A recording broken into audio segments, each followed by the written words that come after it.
Good morning, everyone. Have a blessed day. Today is August 21, 2025. Early in the morning, I'm here in my native land. Thank you, Lord, for the opportunity to be here in my native land. So, along the highway. So, in this area, ito guys ang 2 hectares property ng aking papa at mama. My father is Santiago Dalura Lara and my mother is Alejandra Makiling Lara. So conjugal property ni nila ni guys 2 hectares. So 13 siblings gibahin-bahin namon ni guys, amo ning gi slice subdivide already. O kini nga area guys mo ni siya ang common namo.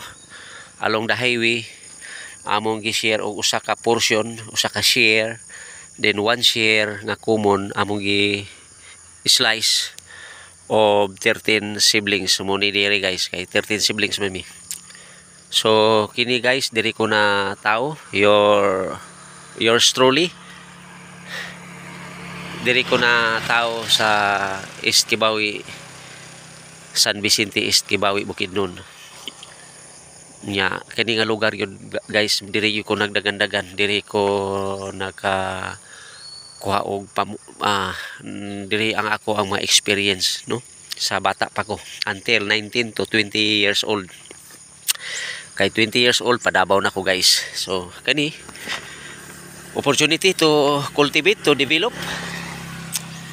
So ako gining i-document in order for me to have a reference documentation nga pag attack na ako sa Kibawi, iyon ani ang sitwasyon. Wala pa na ako ma-develop guys. So karon it's my opportunity to be here August 21, 2025. So ni ako rin guys naglampas no sa amo adi sa Bukidnon, lampas. So gilampasan ako ni guys mga sagbot guys So mo na siya guys. Ang akong gamit guys mo ni na ako'y kawit og lagari, sanggot ang tawag naman ni. So mo ni activity na ako karon guys, humano na ako na siya karon bago magpamahaw. So excited kay ko. Personal nako nga pasalamat sa Ginoo kay healthy pa ko nga niuli og Kibawi. So this year I'm going to 60 years old. So ang akong portion guys nga nabahin diri mo ni nga area. Nya na ako'y kabayo, ako na nigipabrediran guys, gi-YouTube na ko ni for documentation. Ang pangalan aning kabayo palit sa akong anak nga si James Jr., si Germany. Hi Germany. Germany.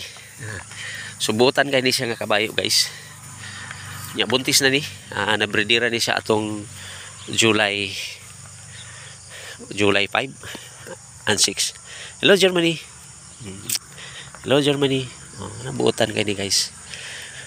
Gi-claim na ko ni siya nga Christian horse ni siya, Christian horse. Every animals nga mabilong sa akong family, Espinosa Lara family, ako na siya i-welcome o nya Christian horse ang tawag na ko siya. Kung sa dog na o sa iring, so nami siya mga inanano. So kini siya Christian horse. Pasalamat ko sa Ginoo guys kay kining kabayo nako. Usa siya nga akong tigwayanan ri no. Pakaon ako daghang sagbot guys muna akong kabayo guys, healthy kay guys wala siya bukog wala siya bukog guys lami kay sakyan guys kita ni mo na guys wala siya bukog. Germany. So buntis na ka next year, nanay ka na. So mao ni siya guys, ako lipay kay ko ngani ako diri. Kini nga portion akong gibidyohan guys, mo ni siya ang ako ang area. Basakan ang tawag namo sa ina ani. Ani nga left side diha mong balay sa unang panahon in the year 1970s. Diha na siya guys. Diha ko natawo guys niya kini siya guys basa ka ni sa una sa mga. So mao ni akong challenge guys kay ako ni i-develop, i-cultivate, restore na ko ni guys. So best area for retirements ni guys, no? Best area for retirements. So muna among mga neighbor sila ni Domingo. Una sila apelido Domingo. So dito pikas mga Sibli, kanang mga Sibli guys, apelido Sibli. 5 hectares na ila diya guys, pero gi chop-chop na nila na silang mga igsuon. Unya gibaligya nila. Kani diri guys wala pa gini, salamat sa Ginoo. Kani nga area ni. Sa unahan na guys ikamaisan. So ako excited ko guys nga naga video ani sa ingon ani niya kay inani nga plastada sitwasyon kay I have plan to develop, to cultivate. So I'm here 20 years old adto kong Davao in the year 1985, then 2025 40 years in Davao City, 85 to 2025, so 40 years. So I'm coming back here in Kibawi, Bukidnon. So my retirement. Hello Germany. So muni akong kwan guys, kabayo nya ako ning motor, sakyanan. Gamay pa ko guys, hilig kong sakay og kabayo. Salamat sa akong mahal nga asawa, yang birthday palitan siya sa akong anak nga si James Jr. nga nasa kay barko. Palitan siya og kabayo. So karon ako nagatiman. Ako nang taning paalimahan guys kay wala na koy opportunity nga mag-aliman siya, pero karon kay ni amang ko sudden reroute of my activity from Davao directly assigned here in Kibawi. So it's my opportunity to cultivate, develop my area, my portion. So kani guys, thank you. So mao pa ni ang panahon karon guys. Excited ko sad sa akong maigsuon. I encourage, invite my brothers and sisters na balik na mo sa Kibawi para nga ma-develop nato ni. O sila po ni apas po sila sa ako sa Davao. Ako naguna sa Davao, yan apas man ako maigsuon, mga ulitaw pa sila. Yan nga minyo na sila. So ang nakanay sa Davao guys, kay dito na ako nakaplaga ng ako ang family, Espinosa Lara family. And I have children, Charlene James, James Jr., Lian James, David James, and Jerica Joy. Dito na ako nakaplaga na akong loving wife, Lilian Espinosa Lara. O ang ako ang pinaka-achievement sa Davao City kay I encounter Jesus Christ. So we become a Christian, a Christ believers alone. For there is only one God and one mediator between God and men. There is only one God and one mediator between God and men. The man is Christ Jesus. Muna ang paborito na ko nga verse guys, 1 Timothy chapter 2 verse 5 o kining Acts chapter 4 verse 12. There is no other given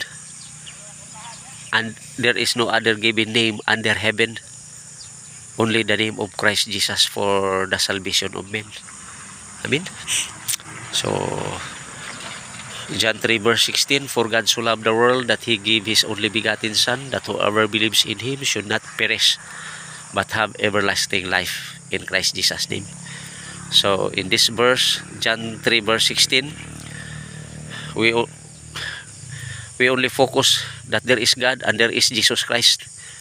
God the sender and Jesus Christ ang gipasend for the salvation of men. And there are two also in this verse, there are also two destiny. For God so loved the world that he gave his only begotten Son, that whoever believes in him shall not go to hell, shall not perish, but have everlasting life. So there are two destiny. So who believes Christ Jesus, his destiny is citizenship in heaven. Philippians chapter 3 verse 20. Citizenship in heaven. So according to David, King David, in Psalm 23 verse 6, I will dwell in the house of the Lord forever. Surely, yun si David, surely I will dwell in the house of the Lord forever because of Jesus Christ. Si King David, wala pa si Jesus Christ, pero gipakita na siya, gi-reveal na siya nga Jesus Christ is his Lord. The right hand of God, the right hand of the Father. The right hand of the Father rescue him. So the right hand of the Father is Christ Jesus. Amen.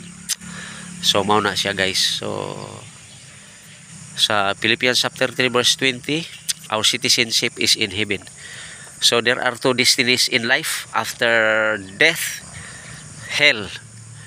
Hell means eternal separation from the presence of God. So is the place of Satan, devils, and those people who compromise Satan, and most of all unbelievers of Christ. So that is their destiny. But have everlasting life is dwelling in the house of the Lord in heaven with Christ Jesus. So mauna siya, guys. The truth will set us free. John chapter 8 verse 32 to 33. The truth will set us free. So muna siya, guys. So ako muna siya ang greatest achievement dito sa Davao.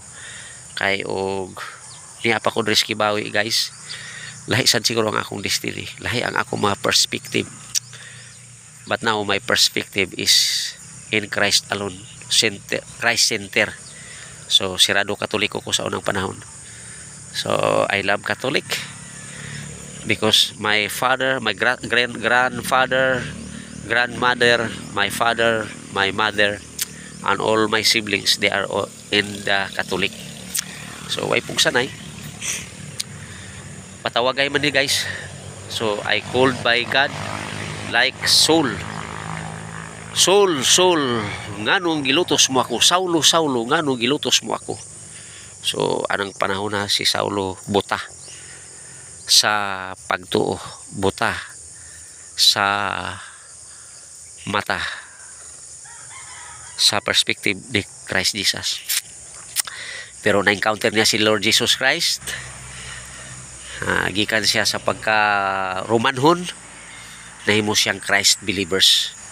So si Saulo gitagaan, nangayo siyang authority sa mga pari nga nangayo siyang authority sa mga pari nga i-persecute niya ang mga Christ believers. Suko kay siya, guys. Gusto niya nga pulverize all Christ believers during the time of Christ. Kanang panahon na resurrected na si Jesus Christ. Pero because of his intention nga kuha niya, pulverize niya, puuhon niya ang mga Christian, nahimunon siyang Christ believer. Dito sa Damasco, na-encounter niya si Lord Jesus Christ. Sakay siyang kabayo, nitindog ang kabayo kay na hadlok sa karsada, o nakita niya si Lord Jesus Christ, o giingon ni Lord Jesus Christ nga, Saulo, nganong gilutos mo ako? So meaning to say, guys, if you persecute Christianity, dili ang Christian imong gi-persecute. Christ himself, you are persecuted Christ himself.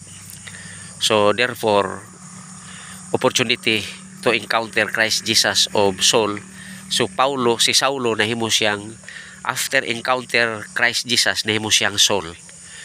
So kailangan yun, guys, na kay personal encounter of Christ Jesus. Kung wala, sa John chapter 3 verse 16, ingon yun siya nga our destiny is in the lake of fire. In John chapter 3 verse 16, without encountering Christ Jesus the destiny of that man is eternal separation of God, condemnation. But in John chapter 3 verse 16, the destiny of Christ believers accept Jesus Christ as their Lord, God, and Savior is dwelling in the house of the Lord forever.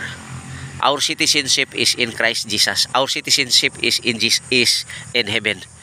So mao na siya guys. No? Salamat no. So time check is 6:15 in the morning. I'm here in Kibawi. So thank you. May God bless you guys. And it is my heart desire you before you pass here on earth, you encounter Jesus Christ. You encounter Jesus Christ. Father God, thank you. Looking forward you guys that you also testimony. You will testimony in your appointed time from God na you also witness how God call you in Christ Jesus alone. So that is my testimony guys. In Davao City, dito yun ako ang ultimate achievement is nahimo kong Christ believers, Christ center. So I cannot explain thoroughly guys na from Catholic I'm transformed into Christianity. I cannot thoroughly explain, but if you encounter Jesus Christ like Saulo, nganong gilutos mo ako. So Saulo become Christian and the great preacher and the writer of Timothy, the writer of 1 Corinthians, 2 Corinthians, Thessalonians, Philippians. So daghan kayo siya o writing nga nasa Book of Life. So ang nice ani guys, kung madawat nimo si Jesus Christ, your citizenship is in heaven. Your name is written in the book of life in Christ Jesus. In the book of Christ Jesus in heaven. So mo na siya guys.